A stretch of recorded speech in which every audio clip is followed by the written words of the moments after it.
so. What occurred this past weekend in the capital of Norway was not a standard diplomatic summit. It was not a polite gathering of northern democracies for a standard photo opportunity. It was not a ceremonial meeting to discuss shared history or cultural ties.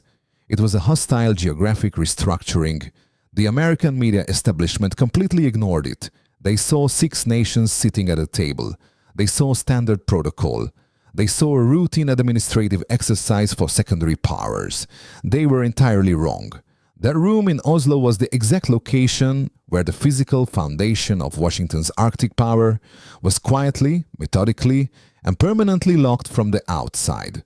Not a protest, not a diplomatic complaint, a complete systemic bypass. Canada, Norway, Denmark, Iceland, Sweden, Finland, 6 sovereign nations. One joint signature and the absolute and immediate evaporation of American economic leverage across the entire Northern Hemisphere. Washington assumed they could dictate regional terms indefinitely through the sheer size of their domestic market. They assumed geographic proximity guaranteed absolute compliance. That is the narrative.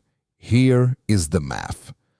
The mathematical reality just isolated the United States from its own northern perimeter. Hit subscribe. Because what happened behind those closed doors is the exact moment the world's largest economy discovered a brutal physical reality. Attempting to weaponize global trade does not create sovereign compliance. It results in an immediate, devastating, and highly capitalized geopolitical bypass. Let us project the baseline reality. Let us examine the profound knowledge failure currently operating inside the American capital.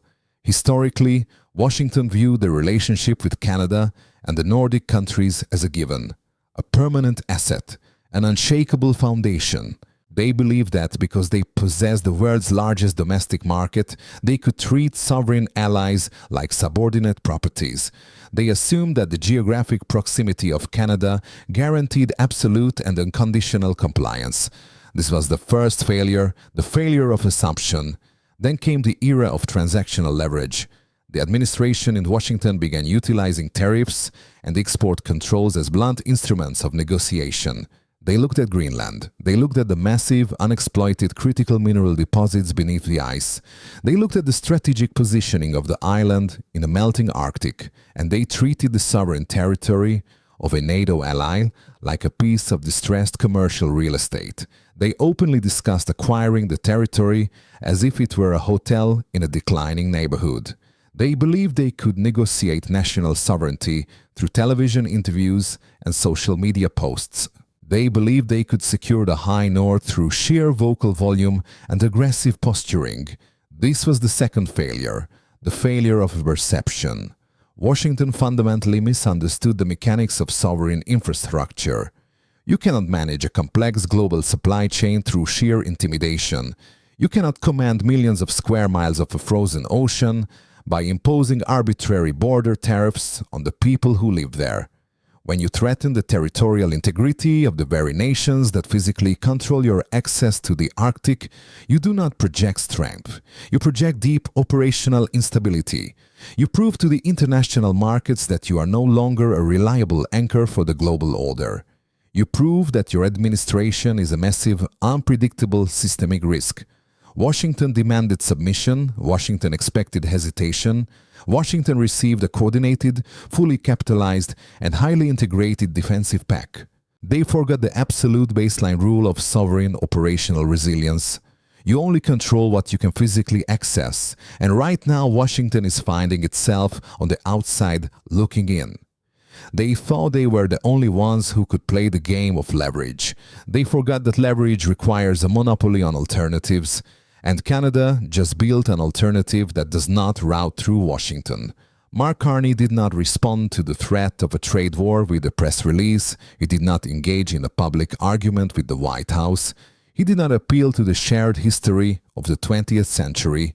He simply boarded a flight to Oslo. He executed a massive horizontal integration. He established a syndicate. The Washington establishment operates on a hub-and-spoke model. They believe every economic and security decision in the Western Hemisphere must route through the District of Columbia. They believe they are the central clearinghouse for global power. Ottawa just deleted the hub. By sitting down with the leaders of Norway, Denmark, Iceland, Sweden and Finland, Canada fundamentally bypassed the American regulatory toll booth. This was not a meeting of small nations. This was the formation of a unified geographic bloc, a syndicate that controls nearly 100% of the Arctic Rim. Think about the physical reality of that rim. These 6 nations hold the keys to the future of global shipping. They hold the rights to the world's largest untapped critical mineral deposits. They control the undersea cables that facilitate the global movement of data. Washington attempted to use economic coercion to force Canada into a subordinate position. They used tariff threats to extract policy concessions. They used the weaponization of trade to destabilize the Canadian domestic market. Carney's response was a masterclass in risk management. He did not try to fix the broken relationship with Washington. He initiated a systemic de-risking operation. He turned to the Nordic bloc to build a parallel ecosystem, an ecosystem with 180 million high-value consumers, an ecosystem with total technological autonomy. This is the part the Beltway strategists fail to calculate. When you weaponize your market access, you do not create a permanent dependency. You create a massive incentive for your partners to innovate around you. You turn yourself into a counterparty risk. Canada looked at the volatility of the American administration and concluded that the United States is no longer a reliable anchor for the North American economy. So they built a bypass. They integrated their manufacturing with Sweden. They integrated their energy strategy with Norway. They integrated their green technology development with Denmark. They created a closed loop of democratic middle powers that operates entirely outside of the American sphere of influence. They are not just trading goods. They are coordinating technology standards. They are sharing intelligence. They are building a joint response to economic blackmail. Washington assumed they could isolate Canada. Instead, Washington found itself on the outside of a 6-nation fortress looking in.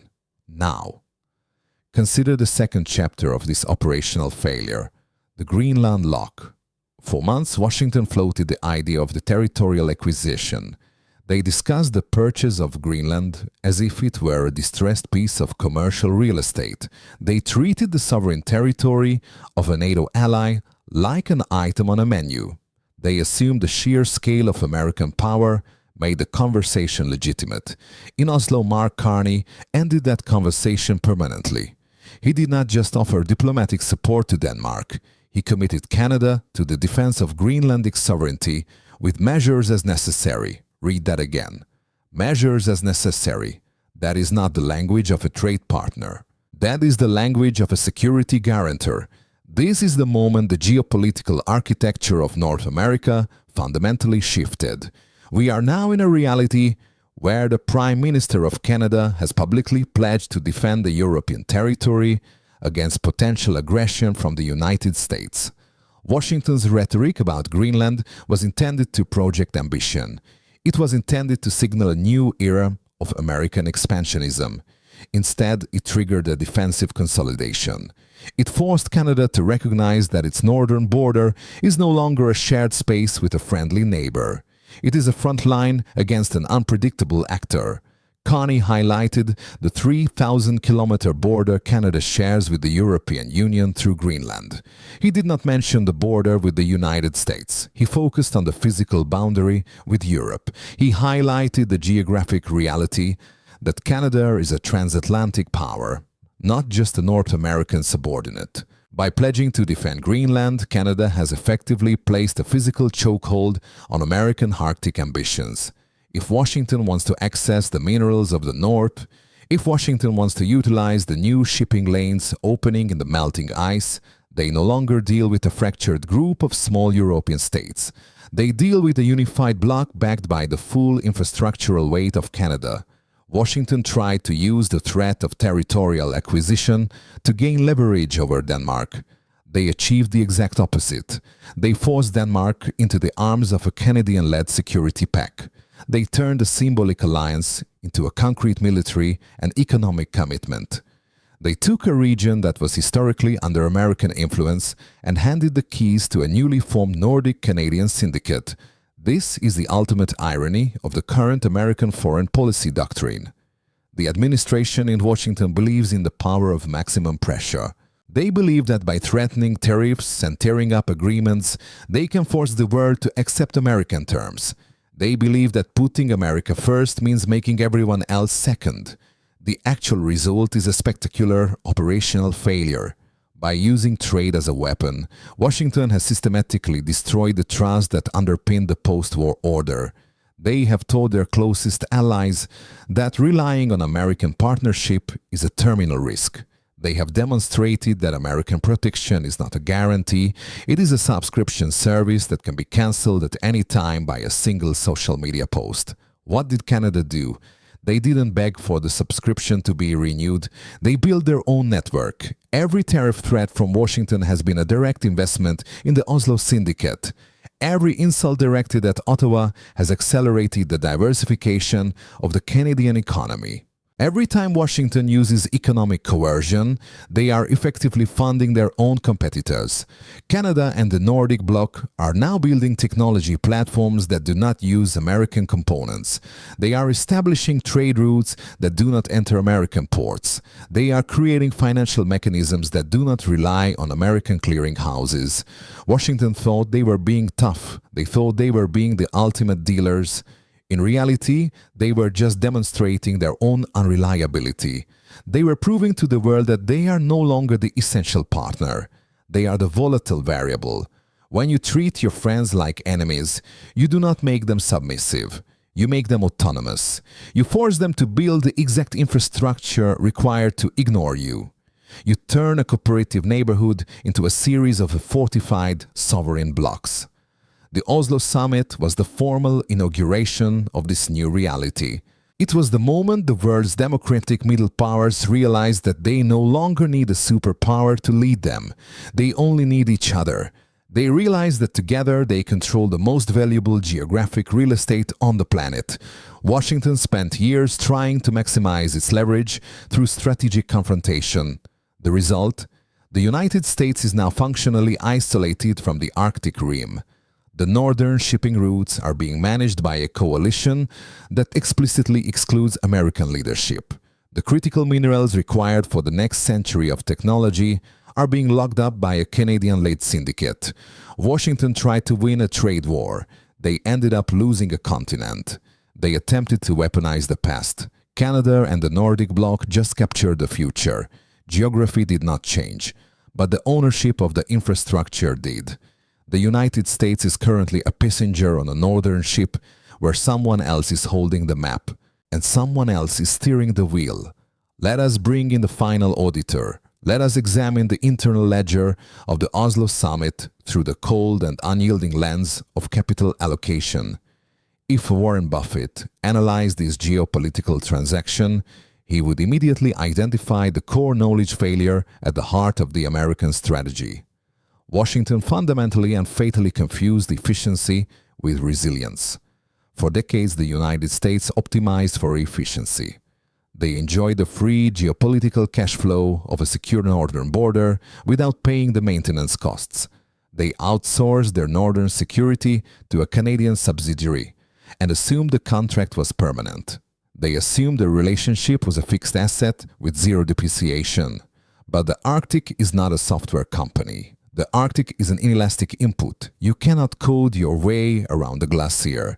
You cannot disrupt a frozen ocean with a disruptive tweet or a loud headline. When Canada and the Nordic bloc coordinated in Oslo, they did not just sign a piece of paper, they built an economic moat, a massive, impenetrable, physical moat around the northern hemisphere, a moat that they alone control. Washington used to be the monopoly customer. They were the only buyer of alignment in the north. They dictated the terms, they set the price, they demanded the premium. Mark Carney just flipped the board and ended the monopoly. Ottawa is now the monopoly supplier of Arctic access. In the business world, we call this switching costs. What is the switching cost for the United States to bypass Canada and the Nordic bloc to secure its interests in the high north? It is infinite. It is a mathematical impossibility. You cannot relocate a coastline. You cannot manufacture a new shipping lane in a different jurisdiction. You cannot invent a substitute for the geographic reality of the Arctic Rim. Washington acted like a panicked day trader, chasing the high of a headline and reacting to the volatility of the moment. They prioritized the next 24 hours over the next 24 years. Ottawa acted like an institutional investor, buying the dip in global security and locking up the supply chain for the next century. Washington tried to short physics, and they just received a massive margin call. Look closely at the reality of the 6 leaders standing together in Oslo. No anger, no dramatic speeches designed for a domestic audience, no emotional performance of grievance, just a quiet, lethal execution of sovereign power. A regulatory pivot backed by the full weight of 6 integrated economies. They stood together and calmly rewrote the geopolitical map while Washington was busy arguing with itself. The United States is still welcome at the table. Washington is still invited to participate in the new architecture. But they no longer own the building. They no longer hold the keys to the northern door. They no longer dictate the rules of the game. Canada and the Nordic countries are stepping forward. They are deploying the capital. They are forging the alliances. They are securing the perimeter. They are doing it with absolute numerical precision and total sovereign clarity.